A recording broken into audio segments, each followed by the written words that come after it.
Boa tarde, gente, tudo bem? Estamos aqui, hoje nossa, deixa eu ver aqui que número que é. Hoje, 24 de maio, a nossa live de número 66. 66 hoje, olha, legal, né? Então, estou muito feliz por vocês estarem aí.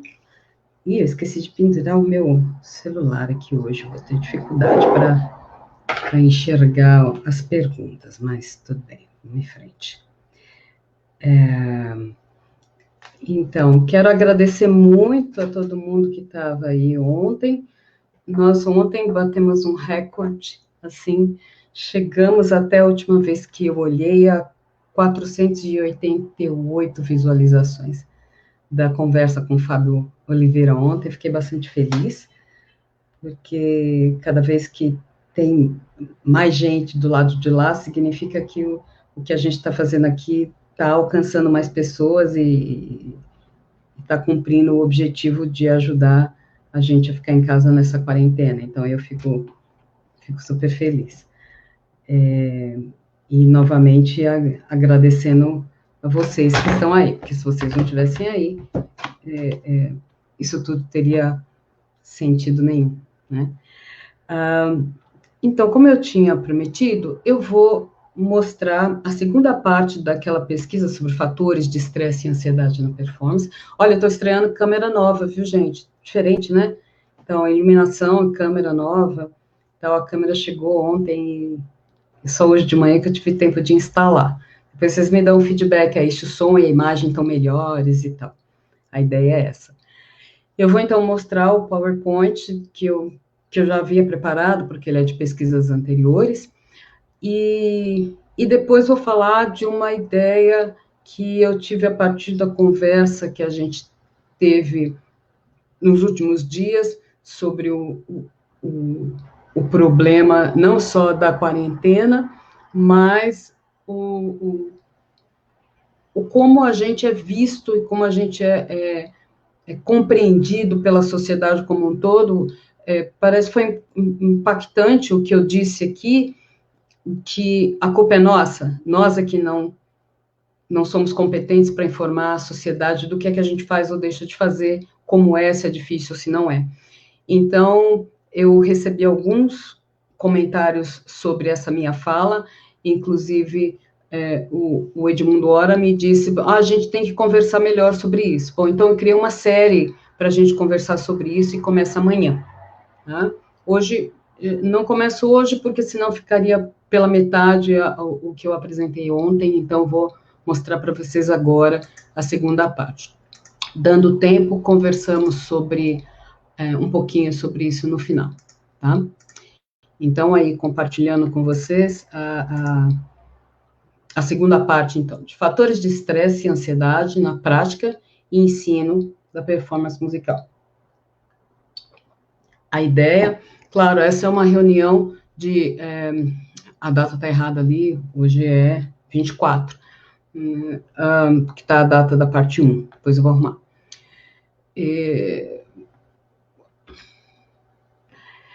Esse palco, também muito bonito. Aí eu tive a sorte de tocar em alguns palcos muito bonitos. Esse é o palco da Universidade em Rochester. A Universidade de Rochester, eu acho.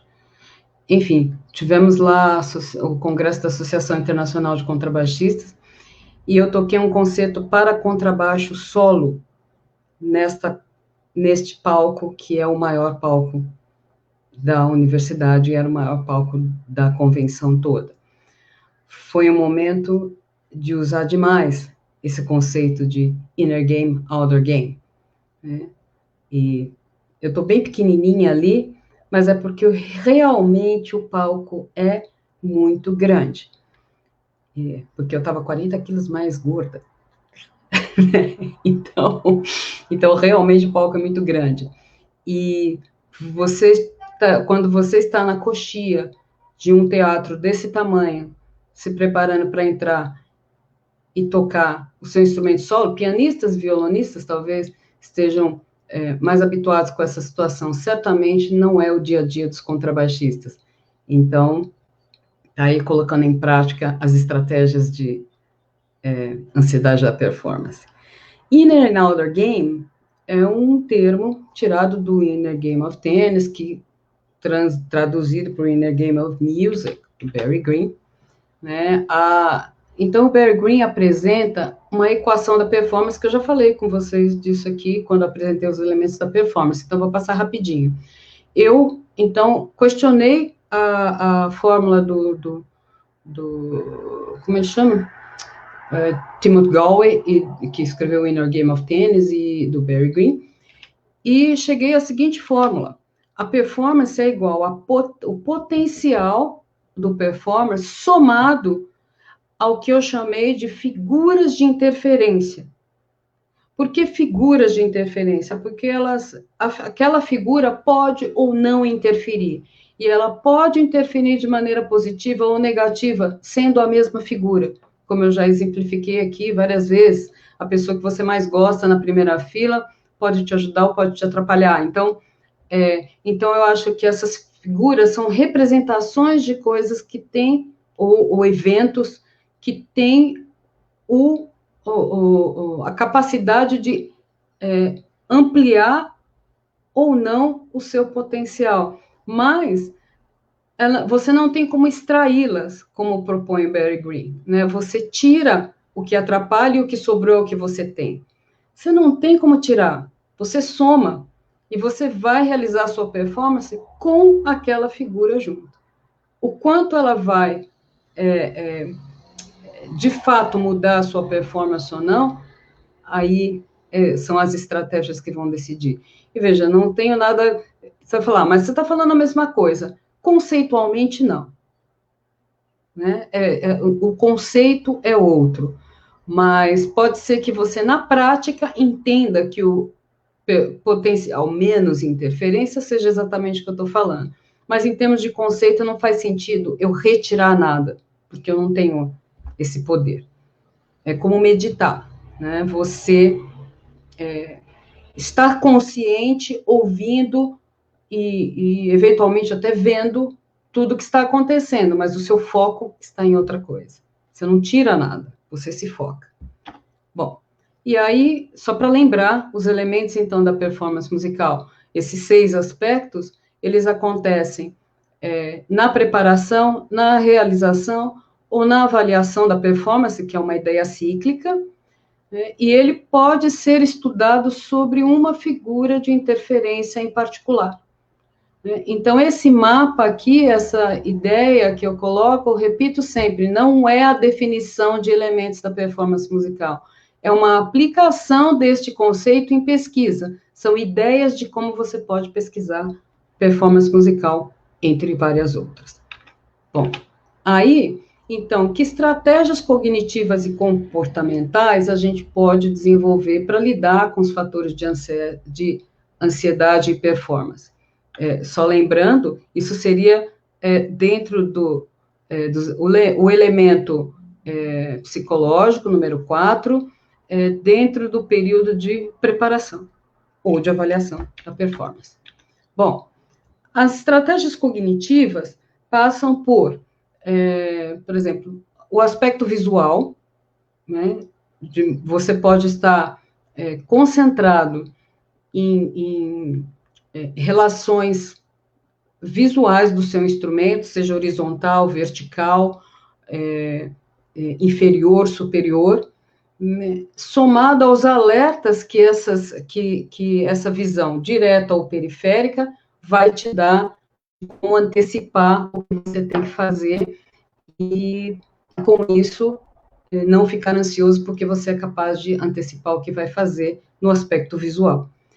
Como olhar para a partitura antes da hora que você precisa olhar para o instrumento e antecipar algumas coisas que nós fazemos sem muita racionalização, e muitas pessoas que não têm a consciência disso, uma vez se dando conta disso, passam a se beneficiar desses alertas que a visão tem. O aspecto tátil, que é um estudo geográfico, de fato, da atividade de tocar, que inclui os gestos que você faz, musicais, e os gestos físicos que tem nele a intenção musical, que vem desde como sentar, como levantar, como entrar no palco, como virar a página, como mover a sua mão sobre o teclado, ou como mover a sua mão de uma posição a outra do instrumento, aqui ou aqui, enfim. Todo o aspecto tátil, até no nosso caso de instrumento de cordas friccionadas, posições invisíveis, né? Posições que a visualização delas é uma hipótese, porque você não tem uma marca para ver a sua posição. Às vezes você tem umas guias, mas não a marca completa da posição, como você tem trastes em violão, baixo elétrico. E o estudo da forma, eu já falei um pouco disso aqui no dia que eu falei sobre introdução, iniciação ao contrabaixo. O aspecto tátil te faz gerar um estudo geográfico do instrumento que pode te tranquilizar e pode ser um desestressor no momento de estudar e de tocar também. E a percepção auditiva, claro, que você pode criar exercícios em função do que é necessário ouvir, ao invés de partir dos exercícios de técnica genéricos que te preparam teoricamente para qualquer situação. Por um resultado sonoro, você pode desenvolver exercícios que te levam a realizar aquele resultado que você tem na sua visão interpretativa. As estratégias comportamentais são as mais conhecidas, né, são as mais praticadas, que psicoterapia, reeducação corporal, como a técnica de Alexander, reorganização da sua rotina comportamental, e daí vai. Hoje você tem Pilates, vários estudos relacionados ao comportamento e ao funcionamento motor, que também são estratégias importantes para que você possa se concentrar e para que seu corpo seja capaz de realizar o que precisa. Bom, as perspectivas, então, em pesquisa para os estudos nessa área, no momento que eu estava escrevendo esse trabalho, passavam por formas de identificação em situações de ansiedade, onde a ansiedade e o estresse alteram a atividade do músico no palco, ou na sala de aula, ou no estúdio, enfim, no lugar onde você...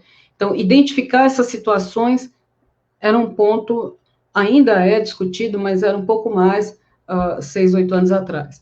E a detecção do estressor e a definição de estratégia para atuação para determinar como o músico pode lidar com esse estresse e ansiedade no cotidiano. Esses estudos servem tanto para que você, na sua atuação de performance, na sua atuação como professor de performance também, claro.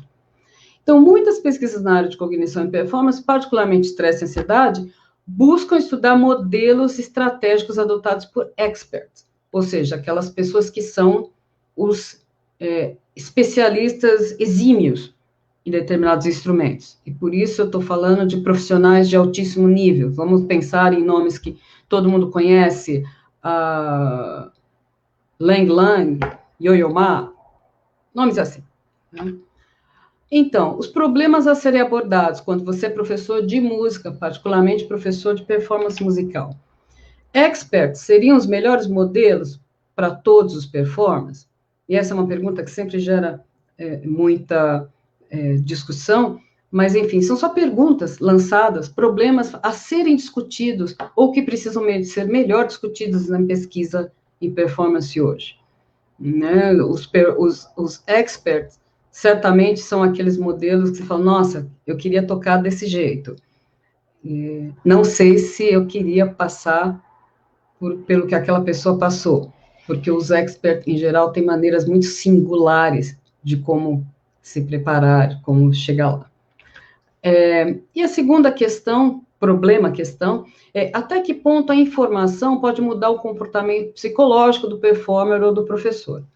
Bom, para responder a essa segunda questão, eu desenvolvi um projeto de pesquisa de 2002 a 2016, que foi contemplado no edital universal do CNPq, com financiamento, que se chamava Um Estudo sobre o Impacto do Estresse na Formação e Atuação dos Músicos no Brasil. Eu já tinha vários estudos embrionários até esse momento.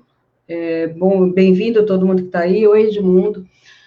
Essa equipe, em 2012, era uma equipe grande, ainda é uma equipe grande, com algumas alterações aí nessa equipe, mas é uma equipe bem grande que participou desse projeto comigo. E vocês notem que eu tinha dois psicólogos, um deles o Rodrigo Duetti, que já falou conosco aqui, e outro Carlos Fonseca de Salvador. Eu tinha pesquisadores nesse processo todo que me ajudaram a desenvolver essa pesquisa, que teve uma grande amplitude. Ela envolveu 15 universidades no Brasil. Desculpem que está em inglês, porque eu não tive tempo de traduzir, porque esse trabalho foi apresentado em um congresso em Viena, em 2013.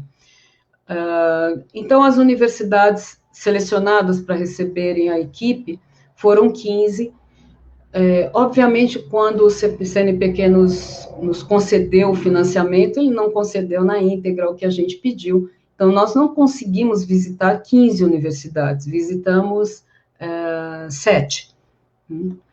E nesse momento, em 2013, tínhamos acabado de completar o Estado de São Paulo, as 3 estaduais paulistas. Então, todo o projeto consistia em aplicar 3 inventários, 3 questionários, que eram... um deles só era possível de ser aplicado com a presença do psicólogo.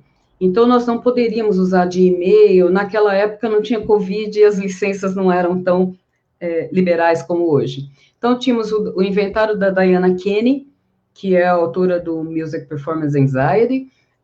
A Diana Kenny, então, desenvolveu um inventário, o Kenny MPAI, né? Kenny Musical Performance Anxiety Inventory. E um inventário de sintomas de estresse pela Lipp, que é uma pesquisadora da Unicamp, e que era o inventário mais atualizado que existia em 2013, e um formulário que foi elaborado pelo grupo de pesquisadores para estudar como é que os participantes se preparavam para a performance musical. Então, medimos o nível de ansiedade, o nível de estresse e como era a preparação de estudantes, professores, graduação, pós-graduação, docentes, todos os performers da instituição foram convidados. Então, na Kenny, a gente mediu aí o nível... Detalhe, a Diana Kenny não coloca essa divisão de baixo, moderado e alto, mas eu fiz um cálculo com a ajuda de um colega matemático que participou Vocês sabem que eu não sei nada de estatística, ele me ajudou a chegar a essa conclusão, e fiquei muito feliz que nessa apresentação em 2013, a Diana Kenny estava no congresso, e eu tive a honra dela vir assistir a minha apresentação, e ela achou ótima essa divisão, não tinha nada contra, e achou que eu podia fazer isso. Eu fiquei feliz porque, apesar de saber que tinha o aval já de um matemático para fazer isso, é muito importante que a autora, né, tivesse dado o ok dela, porque eu mexi, quer dizer, eu ampliei o cálculo que ela tinha feito, porque eu precisava dessa escala, baixo, moderado ou alto nível de ansiedade. Ela só fez, quer dizer, só não, né? O inventário dela mede todo mundo que responde o inventário, o mais baixo com relação ao mais alto, mas não diz o que é baixo e o que é alto. E isso foi feito nesse trabalho que eu apresentei em Viena.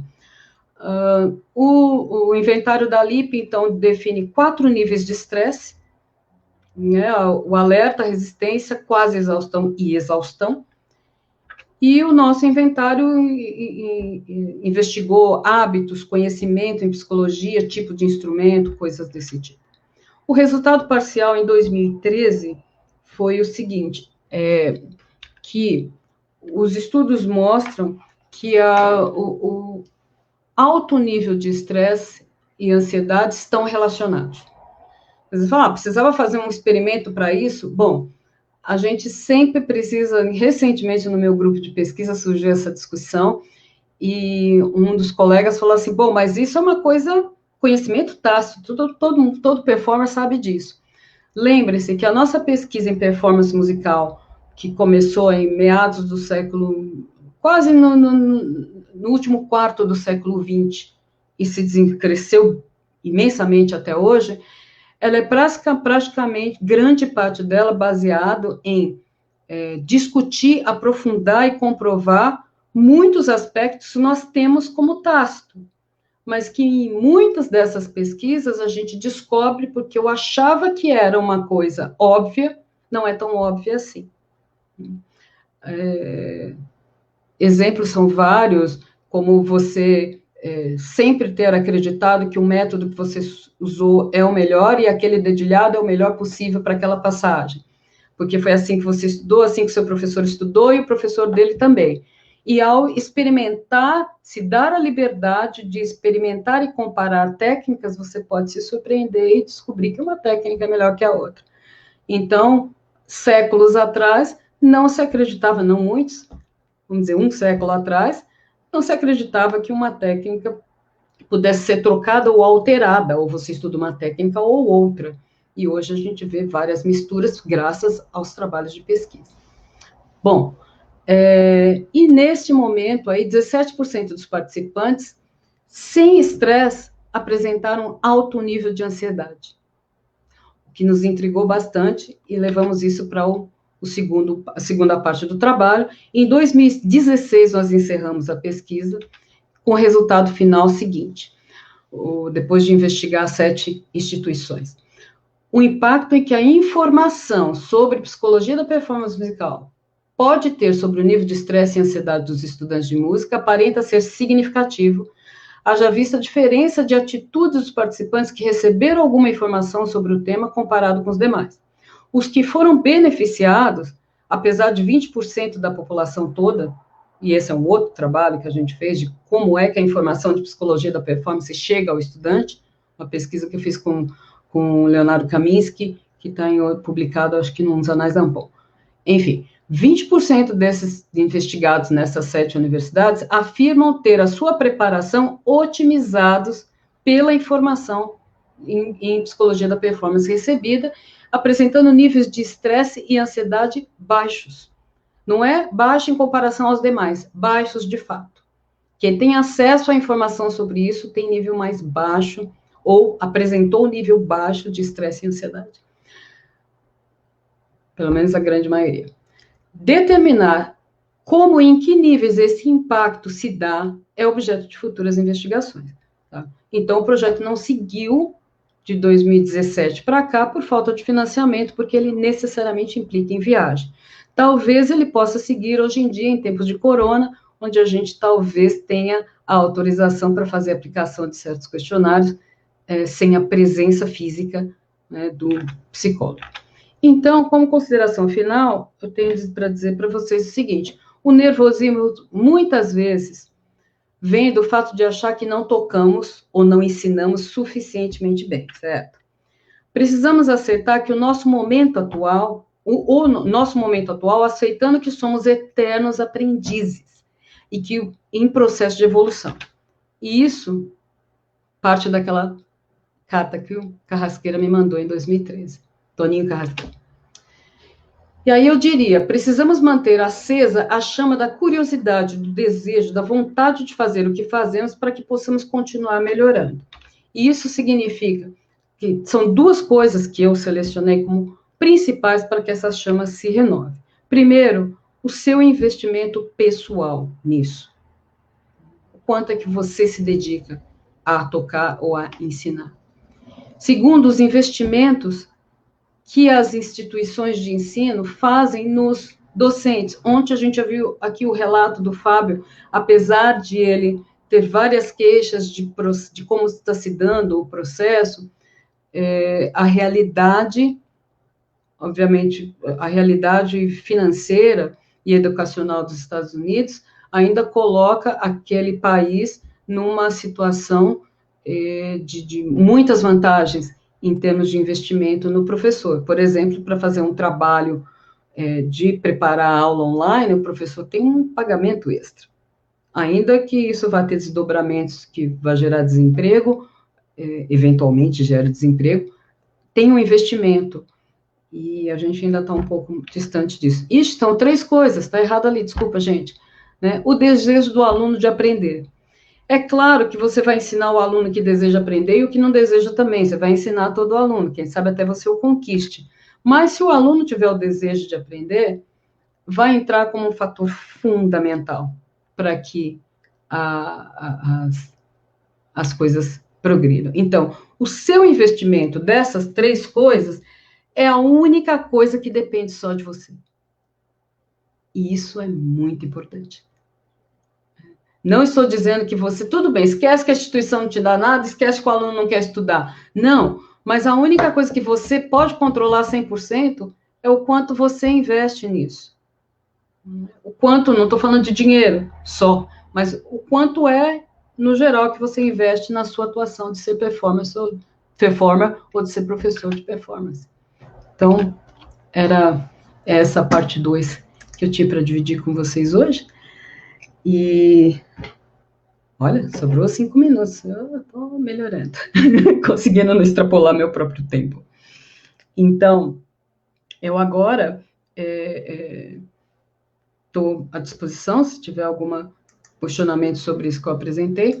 Mas o que eu quero falar sobre você, com vocês, então, na próxima, tipo, amanhã, eu começo a falar de um tema que eu determinei, que é o seguinte: música está em tudo, música está em todos, viva a música.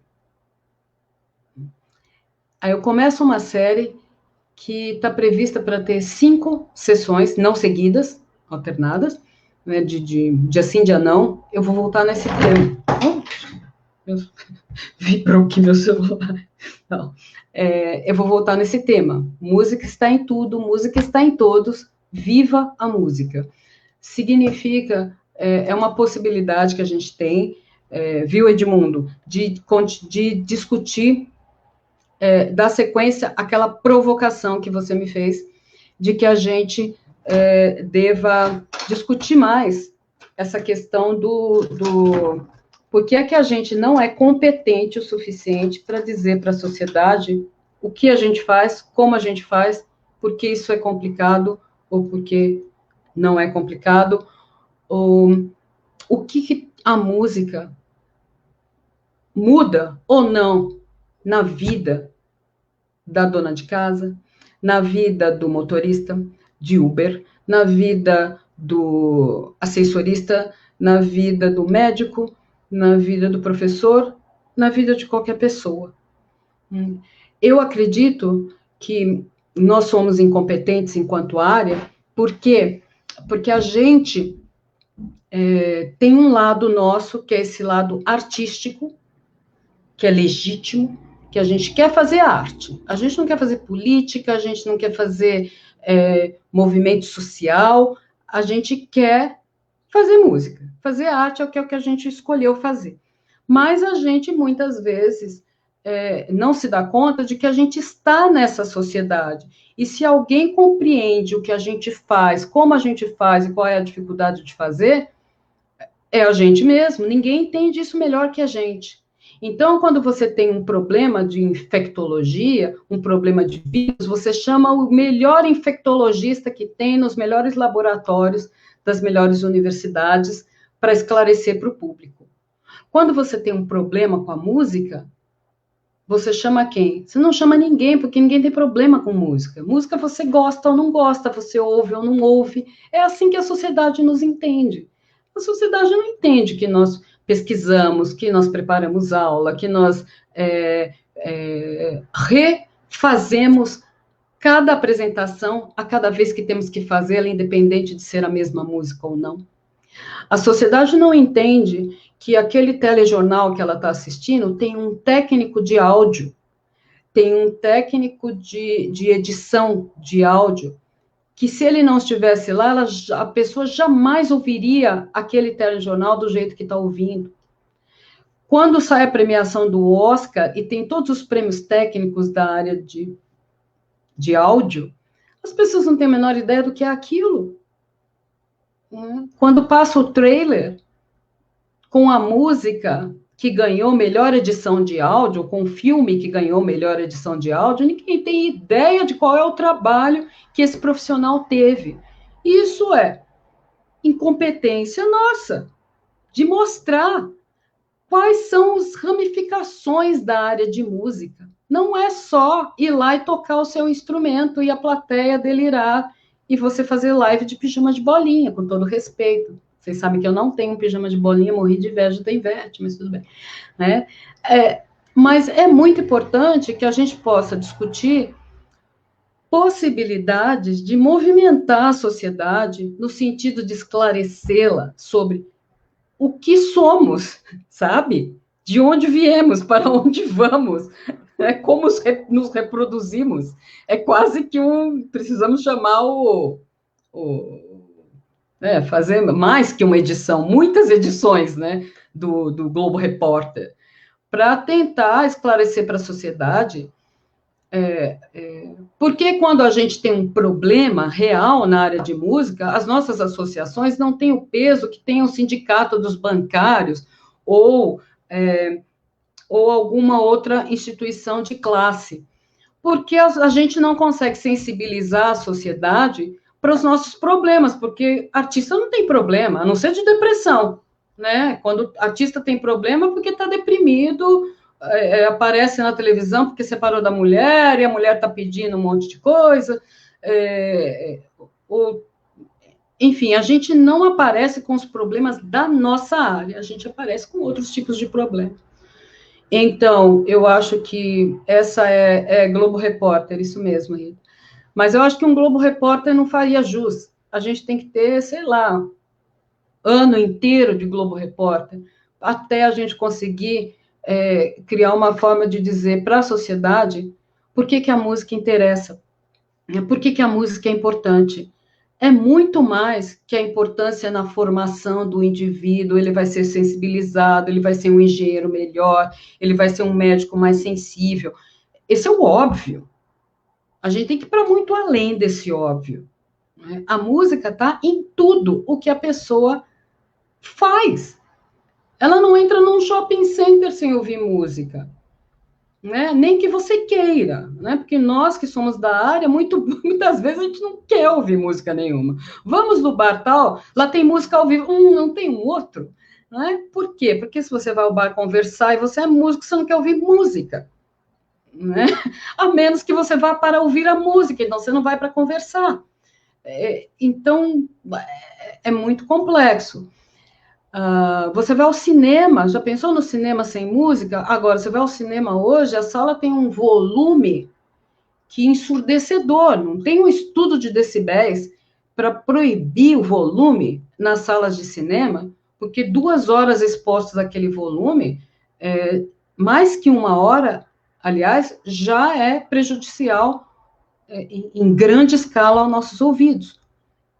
Então, 2 horas, nossa, se você for assistir, então, o Scorsese lá, que eu esqueci o nome agora, que são 3 horas e meia de filme, você sai surdo do cinema, ainda bem que eu assisti na minha casa aqui. Bom, é por aí, tá? Então, a discussão sobre isso começa amanhã, eu queria que vocês soubessem o porquê, né, que eu estou propondo isso. Eu fui provocada e eu sou taurina, né? Não fica me provocando, de mundo. E aí, então, mas foi uma provocação muito boa e que confesso que já faz alguns anos que eu venho colocando isso nos congressos, nas palestras que eu faço, e isso foi despertado em mim desde que o agronegócio começou com essa propaganda de agro é tech, agro é pop, agro é tudo, tá na Globo. Então eu disse, espera um pouco, música é tech, música é pop, música é tudo. Está em todos nós, o tempo inteiro. Por que a gente não tem um esclarecimento para a dona de casa? Por que a música está na vida dela? Mas ela sabe hoje, graças à indústria do agronegócio, da onde vem o algodão e o que o algodão faz por ela. Além do pano de chão, além do medicamento que ela usa no filho dela. Assim, eu falo, nossa, realmente a gente precisa apoiar o agronegócio, entendeu? Então, a gente precisa descobrir qual que é o nosso potencial de alcançar a consciência da comunidade sobre o que a gente faz ou deixa de fazer, né? E deixar de ser somente o artista e atuar em prol da nossa própria arte para que a gente possa ter apoio, e não é só apoio de aplauso é muito bom, mas a gente precisa de apoio, de investimento, de apoio para aprovar as leis, enfim. Gente, 15h34, eu me empolgo com esse assunto, mas ele é o assunto de amanhã. Espero ter instigado vocês o suficiente. Vou contar a história da música da novela das 6, que apostei perdi dinheiro, tá bom. E a gente já tem confirmado aqui que a gente vai ter o Ney Carrasco aqui conversando com a gente, secretário de Cultura de Campinas, professor da Unicamp, doutor em cinema, que é irmão também do Valcir Carrasco, e tem muitas histórias sobre produção de música, sobre música na cultura. A gente já tem a Cláudia Toni também nesse sentido confirmada, assessora da USP, então tem muita gente aqui para ajudar a gente a continuar essa conversa, tá bom? Então, gente, obrigado por vocês estarem aí, muito álcool em gel, muita paciência, hoje é domingão, né? Mais um dia de quarentena, vamos embora. Muito obrigada e até amanhã, 15 horas, tá? Grande beijo. Tchau.